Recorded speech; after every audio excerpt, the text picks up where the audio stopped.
Most welcome, Honorable.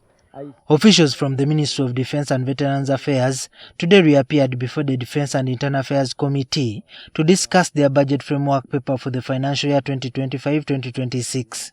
However, they did not appear with the Chief of Defense Forces, General Muhoozi Kainerugaba, who was absent from the Army's top leadership delegation. The committee had summoned General Muhoozi to address the controversial posts on X, which have drawn significant attention and criticism both locally and internationally.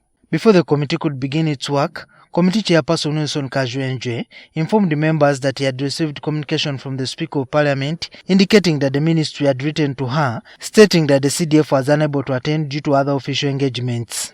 I have told you what the Speaker chose to communicate to me as her representative in the chair said, and I don't know why that would make you angry. What was in the letter the minister wrote to you or to the Speaker? The minister, In response, committee members voiced their dissatisfaction and accused the chairperson of shielding the CDF. Issues we raised and forced the adjournment of the meeting on Friday have not been responded to.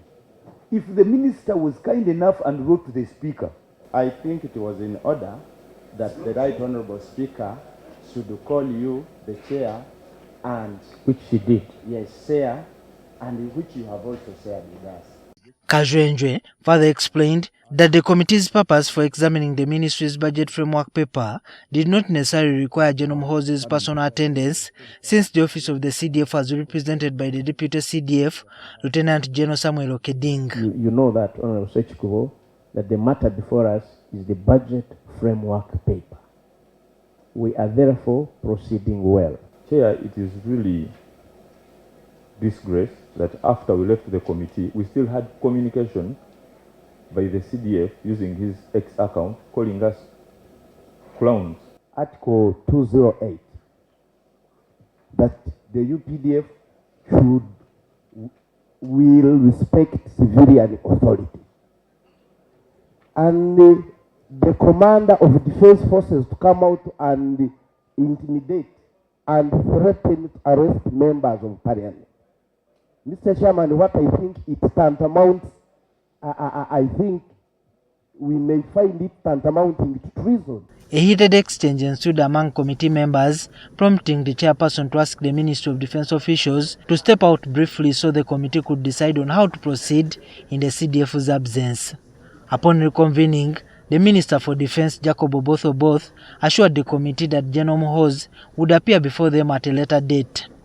The ministry and the UPDF that at appropriate time we shall find a way that we shall relay all these concerns to the CDF and have him interact with this committee. The committee then reviewed the ministry's budget estimates, which allocate 4.3 billion shillings for the financial year 2025-2026. The priority area is sustaining peace and security, macroeconomic stability,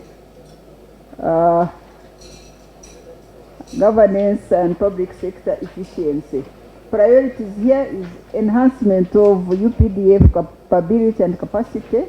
The ministry reports it requires 138.4 billion shillings to maintain peace during the 2026 general elections, but these funds have not been provided for in the current budget proposal. Elections are coming in soon, so here we need to protect all of you, members of parliament, during this period. And the required amount is 138.4 billion shillings. The shortfall, we didn't get anything, so the shortfall is still 138.4 billion shillings. Budget cuts will also affect items such as pension and gratuity, domestic revenue, and Operation Shuja, among others. Juma Kidia, NTV.